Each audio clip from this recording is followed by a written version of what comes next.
Welcome to another edition of the Aud Pod, a podcast of the Office of the Washington State Auditor.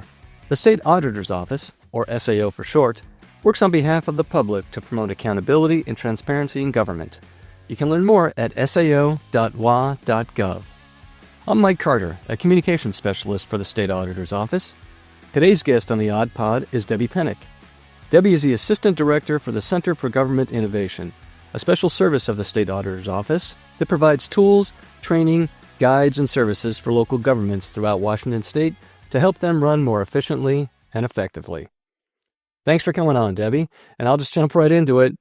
Can you give us an overview of how the Center for Government Innovation, also known as the Center, came about and what it is? The voters approved Initiative 900, which is the performance audit measure that provided some additional sales tax for funding of performance audits. So performance audits are pretty long, involved, they're detailed, so it really only makes sense to do those types of audits on larger state agencies. So the office recognized that local governments also need help, and we developed the Center for Government Innovation to make use of the best practices and some of the things that we learn from performance audits to tailor it to the local government level so that all governments in the state of Washington would be able to participate and benefit from the results of that funding that the citizens approved. Can you go into more detail about the services and resources the center offers? So the center started in 2012, and we actually did some outreach. We had some town halls, and we let the local governments, specifically cities and counties, help us decide how they thought they could benefit from the services, and that's how we decided the service lines that we started with. One of our major service lines is the resource library. So based on my audit experience and the experience of the entire agency, we determined, based on findings and where local governments struggle, where we could develop resources to help them improve their processes, comply with state laws, provide better services to the citizens that they serve. So the resource library is one of those. Has key recommendations and best practices for developing internal control systems and also other areas of interest to citizens and where governments struggle, like the Open Public Meetings Act and those kind of things. So that's one of our primary lines. We also learned from cities and counties that lean services or process improvement was an area that they would like to have assistance in, how they could streamline their processes and their workflows.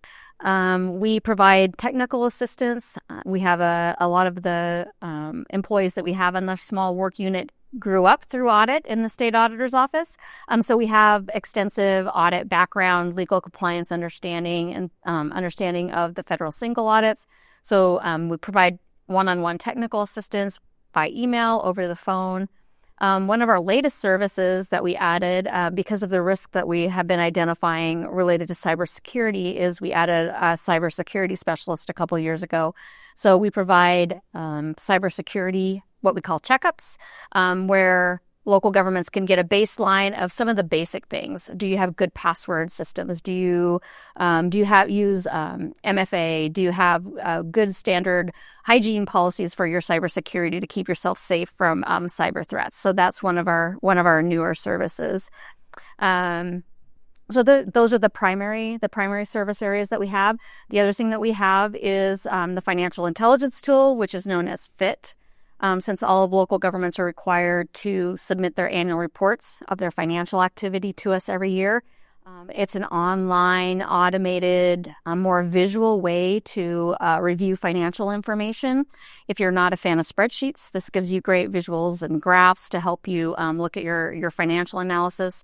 Also look at your financial health and be able to compare that to other local governments that might be similar to you in the state of Washington. Is there a charge to local governments for all these resources and services? There is no charge for all of this stuff because since it's funded by that performance funding, the I-900 money, there's no additional charge for any of the services, not even travel. So it's free of charge. Can you talk more about the customized trainings that the center offers and why they're important and how they help local governments? We have a variety of customized trainings. We also do team building based on Clifton strengths, those kind of trainings. We also have Lean 101 if you're not familiar with process improvement. A lot of the training that we do does relate to internal controls.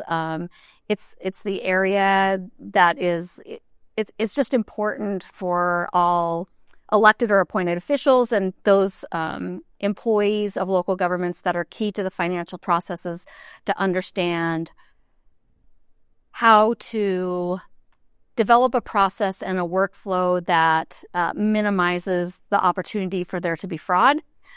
So internal controls is the way that you do that. All various types of internal controls. So that's kind of what this training is about. Is where are we seeing frauds occur? What are the internal control weaknesses and red flags from those frauds? What can we learn from those investigations? And then what are things that local governments can do to improve their workflows and their processes to minimize the opportunity for fraud in their individual organizations? A very basic, perhaps naive question. Why should we care that local governments need to minimize fraud? Well, public service is a hard job.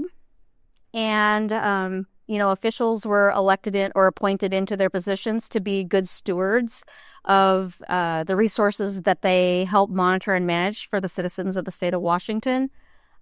So misuse of funds, misappropriation, having a fraud in your organization, depletes those resources and means you can't use it to provide the services that the public expect. So it's understanding a little bit more about the fiduciary capacity that government employees and elected or appointed officials have, and then safeguarding those resources is the primary reason that local governments and the citizens of Washington should care. Obviously, preventing fraud is important. Are there any trends or patterns you are noticing? We continue to see frauds in all sizes of governments. Each type of government, any kind of government, any size of government, they all have their unique characteristics that make them, appeal to fraudsters. Large governments have very complex services, thousands of transactions, lots of systems. Small governments have limited resources, limited staffing resources. So I would say we're seeing an uptick recently in small governments, but it happens in any type or any size of government across the state of Washington. We've also had some very recent large state agency frauds. In small governments, I think a lot of it is because one employee there might be a primary financial employee, and they have to wear so many hats.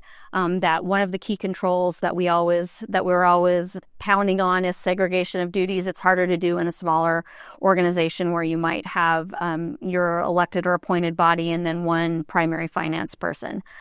So that's part of the reason.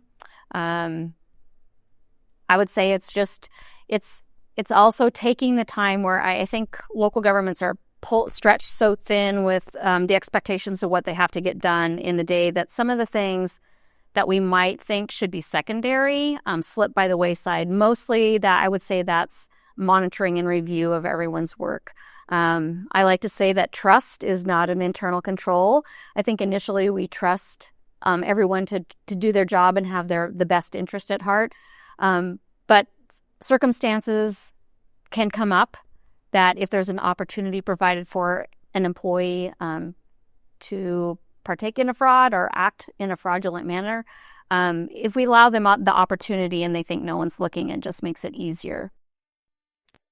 What's one takeaway you can give listeners about the Center for Government Innovation? My dream, I have a passion for, like I talked about, helping governments understand where things could go wrong and what they can do about it. I guess the dream would be that all local governments would find this important, want to make use of our resources and our services, have these specialized trainings so that they could understand where the risks are, and then think about where specifically might that risk show up in their organization, because it's different everywhere. And then start doing something tomorrow to improve and reduce that risk of fraud occurring. And lastly, and a bit out of left field, if you could have any superpower, what would that superpower be? Mine would be that everybody could find their place in the world, a place, something that would make them happy, something that would make them feel fulfilled. I think that would be a great superpower to have. That concludes this episode of the Aud Pod. Thank you for your attention and interest in good government. If you have any questions about SAO's work on behalf of Washingtonians, you may visit our website at sao.wa.gov.